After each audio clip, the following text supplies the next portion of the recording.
ഈ ഭൂമിയിലുള്ള ഒരു ചെടിക്ക് ഒരേ സമയം ഒരാളുടെ ക്യാൻസർ വേദന മാറ്റാനും അതേസമയം തന്നെ ഒരു തലമുറയെ നശിപ്പിക്കാനും കഴിയും എന്ന് പറഞ്ഞാൽ നിങ്ങൾ വിശ്വസിക്കുമോ? ഏകദേശം 7000 വർഷങ്ങൾക്ക് മുൻപ് മെസോപ്പൊട്ടേമിയയിലെ ചുവന്ന മണ്ണിൽ കാണാൻ സുന്ദരമായ ഒരു പൂവ് വിരിഞ്ഞു. കടും ചുവപ്പും വയലറ്റും നിറത്തിലുള്ള ആ പൂക്കൾ കാറ്റിലാടുന്നത് കാണാൻ തന്നെ നല്ല ഭംഗിയായിരുന്നു.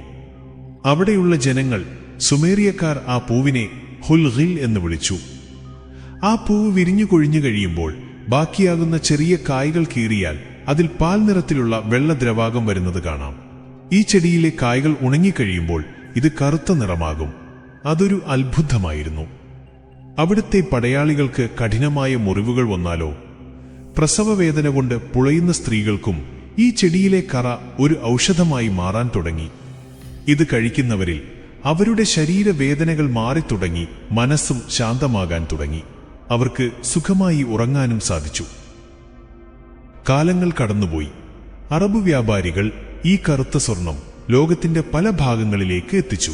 ഇന്ത്യയിലും ചൈനയിലും ഇത് മരുന്നായി ഉപയോഗിച്ചു തുടങ്ങി. എന്നാൽ 18ാം നൂറ്റാണ്ടിൽ കളി മാറി. ബ്രിട്ടീഷ് വ്യാപാരികൾ ചൈനയിൽ നിന്ന് ചായയും പട്ടുതുണികളും വാങ്ങാൻ പകരമായി ഇന്ത്യയിൽ വിളയിച്ച കറുപ്പ് അങ്ങോട്ട് നൽകി തുടങ്ങി. ചൈനയിലെ തെരുവുകളിൽ ജനങ്ങൾ മരുന്നിനു പകരം ഇത് ലഹരിക്കായി ഉപയോഗിക്കാൻ തുടങ്ങി. വൈകാതെ ഒരു വലിയ ജനത ഈ കറയ്ക്ക് അടിമകളായി. വീടുകൾ തകർന്നു, രാജ്യത്തിന്റെ സമ്പദ് വ്യവസ്ഥ തകർന്നു. ചൈന ഇത് നിരോധിച്ചപ്പോൾ ബ്രിട്ടീഷുകാർ യുദ്ധം പ്രഖ്യാപിച്ചു. അതായിരുന്നു ചരിത്രത്തിലെ കറുത്ത അധ്യായമായ കറുപ്പ് യുദ്ധങ്ങൾ. വർഷം 1804. ജർമ്മനിയിലെ ഒരു ചെറിയ പട്ടണം. രാത്രിയുടെ നിശബ്ദതയിൽ ഒരു മരുന്നുകടയുടെ പിന്നിലെ ഇരുണ്ട മുറിയിൽ ഒരു മെഴുകുതിരി വെളിച്ചം മാത്രം കത്തുന്നുണ്ട്. അവിടെ പാത്രങ്ങളിൽ തിളച്ചുകൊണ്ടിരിക്കുന്ന കറുത്ത ദ്രാവകത്തിനു മുകളിലേക്ക് ഒരാൾ കുനിഞ്ഞു നിൽക്കുന്നു. അതായിരുന്നു ഫ്രെഡറിക് സെർട്യൂണർ. വെറും 21കാരനായ ഒരു പയ്യൻ. എല്ലാവരും വേദന മാറ്റാൻ കറുപ്പ് ഉപയോഗിക്കുമ്പോൾ സെർട്യൂണറുടെ ലക്ഷ്യം മറ്റൊന്നായിരുന്നു. ആ കറുത്ത കറയ്ക്കുള്ളിൽ ഒളിച്ചിരിക്കുന്ന യഥാർത്ഥ ശക്തിയെ പുറത്തെടുക്കുക. പലവട്ടം പരാജയപ്പെട്ടു. എങ്കിലും അദ്ദേഹം പിന്മാറിയില്ല. ഒടുവിൽ ആ കറുത്ത ദ്രാവകത്തിൽ നിന്നും വെളുത്ത നിറത്തിൽ തിളങ്ങുന്ന കുറച്ച് സ്ഫടികതരികൾ വേർതിരിച്ചെടുക്കുന്നതിൽ അദ്ദേഹം വിജയിച്ചു. പക്ഷേ അതൊരു മരുന്നാണോ അതോ വിഷമാണോ? അതറിയാൻ സെർട്യൂണർ തിരഞ്ഞെടുത്തത് സ്വന്തം ശരീരത്തെയാണ്. തന്റെ 3 സുഹൃത്തുക്കളെയും കൂട്ടി അദ്ദേഹം ആ വെളുത്ത തരികൾ സ്വയം പരീക്ഷിക്കാൻ തീരുമാനിച്ചു.